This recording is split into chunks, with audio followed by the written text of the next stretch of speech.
Hi అండి, ఈరోజు మెంతికూరతో ఒక స్పెషల్ డిష్ అయితే చేసుకుంటున్నామండి. దీనికోసం ముందుగా స్టవ్ పై ప్యాన్ పెట్టుకుని ఒక స్పూన్ నెయ్యి కానీ వెన్న కానీ వేసి, తర్వాత సన్నగా కట్ చేసుకున్న వెల్లుల్లి, అలానే కట్ చేసుకున్న మెంతికూర, కొద్దిగా ఉప్పు వేసి ఆయిల్ సపరేట్ అయ్యే వరకు మగ్గనిచ్చి పక్కన పెట్టేసుకోండి.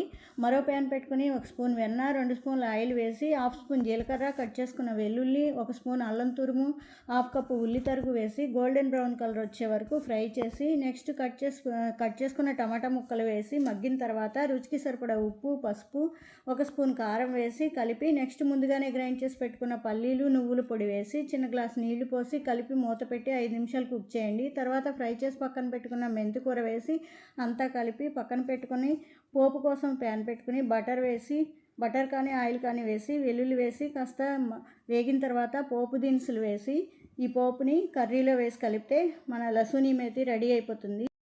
ఈ కర్రీ చాలా బాగుంటుంది.